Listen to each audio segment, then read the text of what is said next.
뉴스파이팅 목요일 3부 청년 유감으로 이어갑니다. 더불어민주당 서울시당 위원장이자 재선 의원이신 장경태 의원 모시고 현안 살펴보겠습니다. 안녕하세요. 네, 안녕하세요. 장경태입니다. 오늘이 가장 행복한 남자. 네, 그렇습니다. 정말 인생 좋으시겠어요. 네. 그래요. 아니 근데 그 국회 상황을 보면요, 마냥 웃을 수만은 없는 것 같아요. 지금 뭐 김건희 여사 의혹과 관련해 가지고도 벌써 상설 특검을 민주당이 공식화하지 않았습니까? 근데 또 여당 추천권은 배제해서 문제가 되고 있는데 이건 왜 하려는 것이죠? 그러니까 상설 특검 제도 자체가 네. 소위 기존의 수사기관이 할 수 없는 수사들, 기존의 이 수사기소 기관들이 네. 할 수 없는 권력형 게이트나 권력의 최정점에 있는 수사를 도맡아 왔거든요. 네. 그렇기 때문에 이 특검 자체의 취지 자체가 사실상 지금 기존에 있는 수사기관을 좀 대체하는 할 수 없는 수사를 좀 얘기한다라고 말씀드리고 싶고요. 기존에 그럼 수사기관이 왜 수사를 못하냐? 네. 지금의 검찰과 경찰이 수사할 수 없는 수사 대상은 어디겠습니까? 결국 대통령과 친인척 또 권력의 최정점에 있는 분들일 텐데 고위공직자일 텐데 네.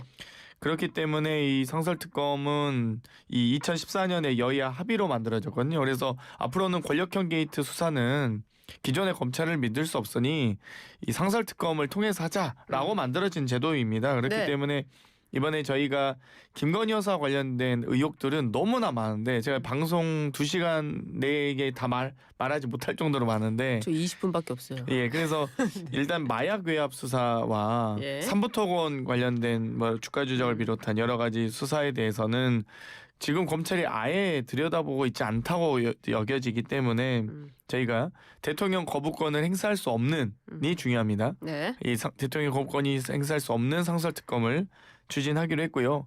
여당의 추천권을 자꾸 왜 빼냐 하는데 아니 여당이 추천해서 상설특검 할 거면 지금 검찰총장도 이 대통령이 추천하시잖아요. 임명하시잖아요. 그러면 지금 검찰 수사를 그대로 하자는 얘긴데 아무 무용지물인 얘기죠.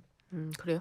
근데 특검이라는 게 그 결과적으로는 제3의자가 하는 거 아니겠습니까? 그러면 여야 추천이 들어가는 것이 오히려 더 어떻게 보면 중립적이다, 공정하다 이렇게 평가받을 수도 있을 것 같은데요. 뭐 일단 제3의 추천권은 뭐 지금 여러 한동훈 대표도 이야기했고 저희가 제3자 추천에 대해서 최희병 특검권 같은 경우는 이 제3자 이 추천권을 넣어서 했습니다만 그럼에도 불구하고 제2표결까지도 부결되지 않습니까? 그런 여러 가지 시행착오를 겪었고 예. 전 국민적 지금 의혹 제기가 있는 김건희 여사 관련된 특검은 계속 대통령이 이해충돌 여부와 관계없이 스스로 거부하고 계시기 때문에 예. 결국 상설특검밖에 없다라고 보이고요. 물론 상설특검은 병행하는 취지지 그렇다고 해서 김건희 특검법을 저희가 발의하지 않겠다는 건 아닙니다. 언제든지 국민의힘의 의원님들이 네. 이거는 좀 이 국가적 중대사다. 이 정권 이게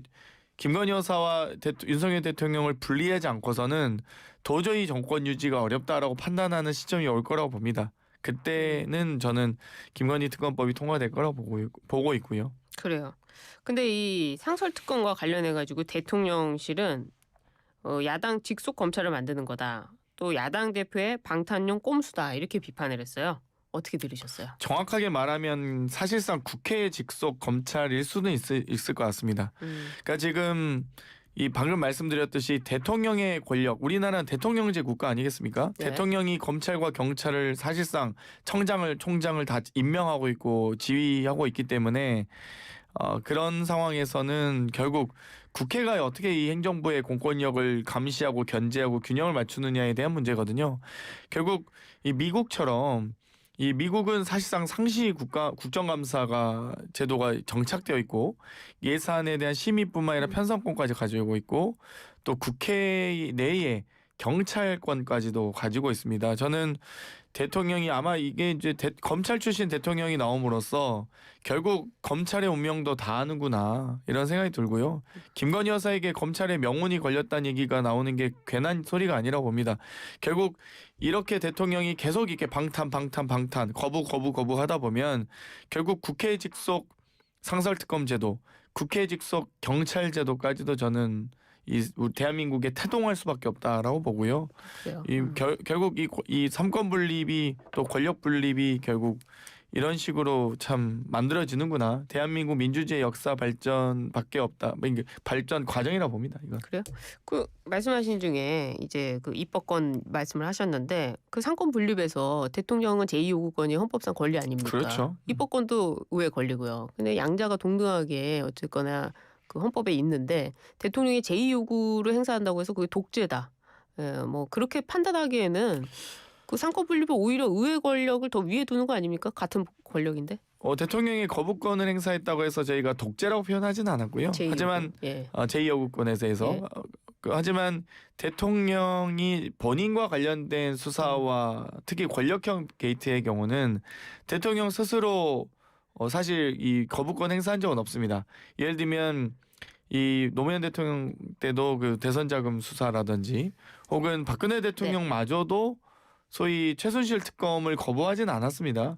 근데 어떻게 윤석열 대통령께서는 왜 최혜병 관련된 최혜병이야말로 윤석열 대통령이 가장 떳떳하고 당당해야 되는 이 수사 아니겠습니까? 그런데도 불구하고 본인이 정윤회 사건 때 본인은 사람에게 충성하지 않는다고 해서 회자가 되긴 했는데 왜 최혜병이 억울한 죽음을 밝히고자 하는 박정훈 대령을 왜 이렇게 탄압하는지에 대한 네. 특검법 아니겠습니까? 그러면 거기에 대해서는 저는 김건희 여사는 조금 또 다른 뭐 여러 논란이 있다고 봅니다만 뭐 그럼에도 불구하고 국민적 열망이 있기 때문에 김건희 특검법 거부하는 것도 문제가 있다 보지만 최혜병 특검법 거부는 사실 많은 국민들이 혹은 국민의힘에 있는 의원님들마저도 이건 좀 용서가 안 된다라는 말씀 많이 하십니다. 알겠습니다. 여론에 따라서 말씀을 그런 것이다 이렇게 말씀해 주시네요. 그 김건희 여사 그 불기소 내용을 보고 촉법 여사다 이렇게 말씀하셨어요, 의원님. 촉법 여사 어떤 의미입니까?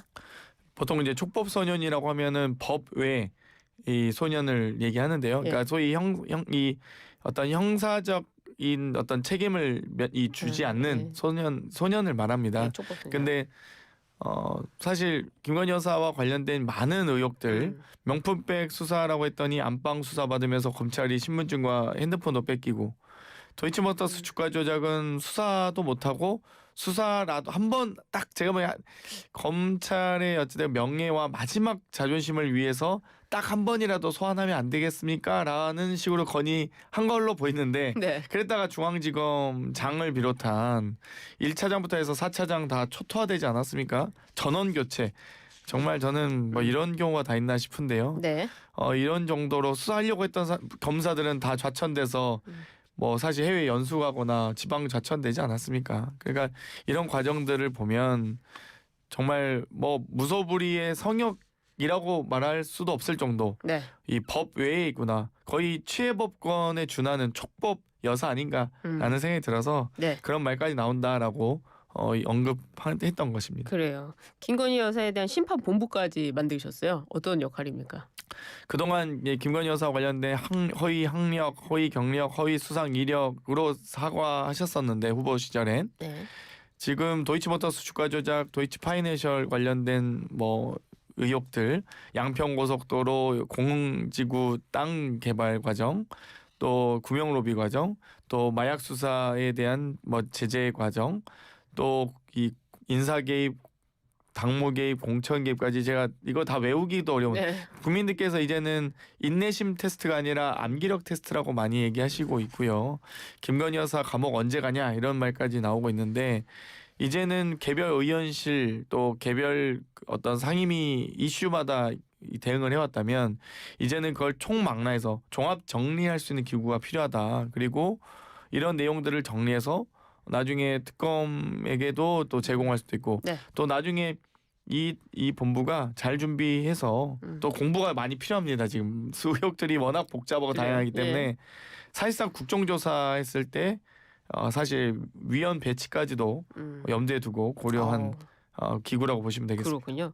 이 그 심판 본부 가동에 대해서 국민의힘 원내대표 추경 원내대표는 김 여사라는 단어를 이재명 대표로 바꿔보라 이렇게 말했거든요. 그리고 또 김민석 최고위원한테는 수석 최고위원을 만들어준 은혜에 보답하기 위한 몸부림이다 이렇게 비판했어요.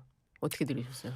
뭐 사실상 저희가 김건희 심판본부는 정당 야당이 할 수 있는 최대치지만 이미 대한민국의 국가 권력은 이재명 대표를 향하고 있다는 건 뭐 많은 국민들께서 아실 겁니다. 서울중앙지검과 수원지검의 검사가 어떻게 배치되어 있는지 아니 공무원 배치표도 제가 법사위원인데 제공하지 않습니다. 제출하지 않습니다. 그 정도로 많은 검사들을 중앙지검과 수원지검에 편제에 있지도 않은 검사들을 파견받아서 심지어 이 편제에 있지도 않은 검사들을 일일 파견받아서 재판에 출석시키고 있습니다. 여러 재판 과정 보면 저 멀리 가 있는 검사들까지 물산지검에 있는 검사까지 불러다가 재판에 참석시키고 있거든요. 사실 사상 초유의 일 아니겠습니까? 아니 떳떳하고 당당하면 수원지검, 중앙지검에 배치하시고 배치한 상태에서 재판하십시오. 지금 파견받아가지고 사실상 60명 정도면 광주지검 수준의 이 검찰 수사 인력인데 다 파견받아서 하고 있거든요. 그래서 그런 부분도 심지어 제출도 못합니다. 국회. 얼마나 부끄러우면 그 정도인지 모르겠는데 어찌되었건 사실상 지금 대한민국 검찰은 이재명 수사본부입니다. 그렇기 때문에 저는 야당 입장에서는 뭐 저희는 받을 거 다 받고 수사 받을 거 다 받고 기소될 거 다 되고 있으니 어찌되었건 김건희 여사 관련된 수사만이라도 좀 해주셨으면 좋겠다라는 간곡한 요청의 본부다. 정말 간절한 심판본부다라고 말씀드릴 수 있겠네요. 알겠습니다. 이번에는 좀 국회 정치권 뉴스 좀 여쭤볼게요. 지금 이 한동훈 대표가 의원들과 또 원내 인사들 만찬 자리를 갖기도 했습니다. 이런 한동훈 대표 움직임 어떻게 보세요? 일단 저는 윤석열 대통령은 한동훈 대표에게 삼진 아웃을 시킨 거다라고 보고 있어요. 삼진 아웃이요? 그러니까 이미 세 차례의 패싱을 했거든요. 윤석열 대통령 본인 패싱하지 말라고 하더니 어찌됐건 이 7월 23일 한동훈 대표 당선 이후에 7월 24일 바로 당 대표가 보폭을 넓히면서 이 낙선한 당 대표 후보들과의 만담, 만찬 이런 것들이 기사화로 회자돼야 되는데 바로 다음날 대통령이 낙선자들까지 다 불러가지고 만찬 회식을 하셨잖아요. 그리고 9월 초에도 소위 친한계 최고위원들 다 배제하고 친윤계 최고위원들만 불러다가 또 만찬 회식하시고 회식 참 좋아하세요 보면. 그리고 얼마 전에 한동훈 대표가 독대 요청을 했었는데 다 불러가지고 회식하시더니 또 그 이후에 이 원내대표단과 상임위 간사 등만 초대해서 했는데 아니 독대 요청을 했는데 본인이 시간이 도저히 안 된다. 국정운영이 바쁠 수 있어요 저는. 바빠서 독대가 안 되겠다라고 하실 수 있는데 보란 듯이 한동훈 대표 배제하고 원내대표단만 초청해서 회식을 하시잖아요. 그런 걸 보면 이미 삼진아웃을 된 거다 보고요. 한동훈 대표 입장에서는 대통령이 저렇게 대놓고 배제하니 본인들 친한 사람들하고 뭐 회식할 수 있는 거죠. 뭐 만찬할 수 있는 거죠. 그러니까 본인도 아니 나도 저녁 먹을 줄 안다라는 걸 보여주는 과정 아니겠습니까? 그러니까 그래요? 참 유치한 과정이죠. 그러니까 대통령께서 그냥 여당 대표인데 그리고 본인 후배 검사인데 그냥 불러서 하시면 되는데 굳이 본인이 또 본인의 윤석열 정권의 법무부 장관 아니었습니까? 한동훈 대표? 뭐 문재인 정부의 법무부 장관은 아니었잖아요. 그런데 또 불구하고 이렇게 참 만찬 초대까지 안 하는 거 보면 너무 참 좀스럽다 이렇게 생각이 듭니다. 그래요? 그 윤석열 대통령 한동훈 대표는 재보궐선거 이후에 독대를 가진다고 해요. 아니 그 전에 했어야죠. 그러니까 원내대표단 상임위 간사까지 부르는 자리에 당 대표 못 부를 이유가 어디 있겠습니까? 국정감사 전이니까 격려 차원에서요? 격려 차원에서 원래 관례적으로 원내 지도부를 부른다고 하는데 또 한동훈 대표가 원외 아닙니까? 그러다 보니까 뭐 그랬다는 얘기도 있는데 한동훈 대표가 원외라서 집권여당 대표 자격이 없다는 얘기로도 들리는데요. 그래요? 자격이 아니라 그렇게 뭐 국정감사를 앞두고 했다 이런 얘기가 있더라고요. 국정감사는 국회의원들의 국회의 의사일정이지만 결국 여당과 그러니까 정당의 대표가 어찌됐건 국정감사에 대한 여러 총괄 보고를 받습니다. 그럼 같이 할 수 있는 거죠. 그리고 심지어 한동훈 대표 얼마나 간곡하게 독대 요청을 했습니까? 근데도 안 부르는 거 보면 참 너무한다 싶습니다. 제가 봐도. 야당인 제가 봐도 너무한데 얼마나 당사자는 그럴까요? 그래요. 한동훈 대표에게 굉장히 그 동정심을 요즘에는 한동훈 대표 비판을 못 하겠어요. 그래요? 그러니까 오히려 불쌍할 정도라서. 그래요. 알겠습니다. 지금 이 또 공천개입 의혹이 나왔었는데 이와 관련해서 명태균 씨 논란이 계속 커지고 있습니다. 오늘 행안위 국정감사에 증인으로 채택이 됐는데 또 본인은 검찰 수사 중이라는 이유로 불출석을 통보했어요. 이 명태균 씨 어떻게 될까요? 이 동해 명령장 또 일단 발부합니까? 지금 예. 여러 사건 관계인들이 예. 얘기를 하고 있습니다. 명태균 씨 일단 주장이 하나 있고요. 김영선 전 의원의 주장이 있고요. 네. 이준석 의원, 김종인 이 네, 비대위원장까지 얘기들이 쭉 있는데 확실한 것은 네. 대통령실의 발표는 사실상 저는 거짓이다라고 봅니다. 대통령실 뭐라고 했냐면 네. 대통령과는 영부인과는 한두 번 만난 사이고 우연히 자택에 오게 됐고 잘 모른다 일단 이렇게 사실 표현했거든요. 네. 불과 이틀 전인가요? 그런데 사실상 지금 김종인 지금 확실한 거는 김종인 비대위원장이 얘기를 하셨죠. 명태균 씨 핸드폰으로 김건희 여사가 전화가 왔다. 그리고 대통령을 만나달라고 했다고. 당시 대통령 후보를. 그렇다고 한다면 한두 번 만나서 우연히 만나서 집에 잠깐 왔던 거다. 그럼 제가 보기엔 명태균 씨의 진술이 훨씬 더 신뢰도가 높다고 보고요. 지금 스모킹 건이라고 보이는 게 명태균 씨가 강혜정 씨에게 이 파기하라고 했던 하드디스크를 예. 검찰이 압수한 걸로 지금 파악되고 있습니다. 그렇기 때문에 지금 검찰이 어떻게 이 하드디스크를 조사할지가 전 스모킹 건은 하드디스크에 있다고 봐요. 그래요. 그러면은 뭐 명태균 씨가 본인 잡아가면 한 달 내로 탄핵될 텐데 감당되겠냐 하고는 또 그 농담으로 한 얘기인데 이렇게 나가서 힘들다 이렇게 얘기했거든요. 그렇게 보세요? 보통 대통령실이 이 정도 급의 이야기를 하면요. 대통령실이 저도 고발했었거든요. 명예훼손으로. 그래요. 근데 네. 유일하게 여러 야당이든 뭐 여러 시민단체든 뭐 고발하시고 막 이렇게 하는 과정이 있던 거 여러 번 있었는데 근데 유일하게 고발 안 하신 분이 딱 두 분인 것 같아요. 누구죠? 천공과 명태균. 그러니까 저희 천공 스승이 그랬잖아요. 대통령과 차도 마시고 밥도 먹고 자기 말 잘 듣는다 이랬는데 아니 대통령이 자기 말 잘 듣는다고 하면 당연히 고발해야 되는 거 아니에요? 그건 말도 안 되는 소리 아니에요? 그래서 저는 그러니까 유일하게 아무튼 저는 제가 보기에 명예훼손으로 고발하지 않는 사람은 천공과 명태균 씨인데 명태균 씨는 좀 심한 얘기를 많이 했거든요. 제가 보기엔 천공은 그냥 좀 뭐 자기가 격려한다 이 정도 하면은 뭐 격려 받나 보다 이렇게 할 수 있는데 명태균 씨는 이게 천공은 긍정적이었지만 명태균 씨는 내 말 한 몇 마디면 하야하고 탄핵된다 이렇게까지 얘기했으면 사실 그건 대통령실이 엄중하게 대응해야죠. 근데 아무 대응 못 하고 있잖아요 지금. 그건 참 누가 봐도 좀 빨리 하드디스크 열어봤으면 좋겠네요. 그래요. 그 이재명 대표도 또 탄핵을 암시한 것 같은 발언을 했는데 임기 내 못 견딜 정도면 도중에 그만두는 게 당연하다 이렇게 말했는데요. 이에 대해서 이재명 대표는 탄핵을 말한 적이 없다.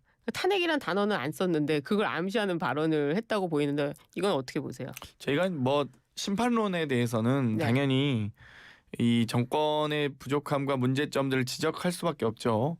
저희가 이번 총선에서도 윤석열 정권의 여러 가지 무능과 무책임에 대해서 여러 차례 지적한 바 있고요. 거기에 대해서는 당연히 여러 정권이 문제가 있으면 심판해 주십시오.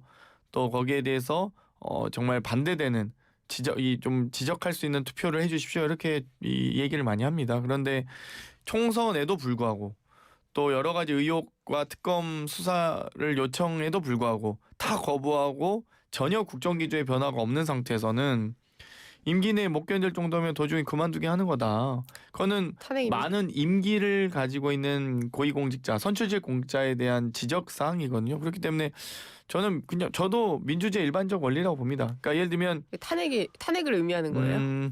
아직 탄핵이라고까지는 하진 않고요. 저는 그래서 김건희 심판본부도 뭐 탄핵 심판본부냐라고 하시는 분들이 계신데 저는 전혀 아니거든요. 오히려 저는 김건희 감옥 보내는 오히려 본부 아닌가라고 생각을 하고 있고요. 진짜 말 그대로 이 정권 심판론이다라고 좀 이해해 주셨으면 좋겠습니다. 그래요, 알겠습니다. 그 문재인 전 대통령 딸 문다혜 씨가 이제 그 음주운전을 하지 않았습니까? 근데 문재인 전 대통령 지금 전직 대통령으로서 예우도 받고 있고 솔직히 정치권의 목소리도 내고 있는 상황이라면 사실 그 가족들도 준공인으로 지금 대우를 받는 거 아니겠습니까? 이런 상황에서 문재인 전 대통령의 사과 필요하다고 보세요? 이건 당사자의 문제고요. 당사자가 어찌되건 간절하게 또 진실되게 사과하셔야죠. 당사자가 네. 사과해야 된다. 문재인 전 이걸- 대통령은요. 이걸 그러니까 이게 정권 차원에서 문재인 전 대통령 정권 차원에서 정권이 아니라 혹은 예. 이 경호 요원들 있잖아요. 전직 대통령에 대해선 경호 요원들에 의해서 음주를 하거나 뭐 비위가 있었거나 이런 건 아니기 때문에 본인이 어찌됐건 그리고 다 큰 성인 아니겠습니까? 네. 그럼 본인이 이 진실되게 사과하셔야죠. 제 문재인 전 대통령 사과는 그것까지 연결하기 좀 문제가 어렵다. 있는 것 같아요. 네. 그래요, 알겠습니다. 이게 뭐 그- 권력형 비리거나 이런 건 아니잖아요. 그래요. 예. 이재명 대표는 다음 달 공직선거법 위반과 위증교사 혐의 관련 선고를 앞두고 있는데요. 1심에서 피선거법 박탈력이 나와도 이재명 리더십 안 흔들린다. 이 정성호 의원은 이렇게 주장을 했는데 정말 그럴까요?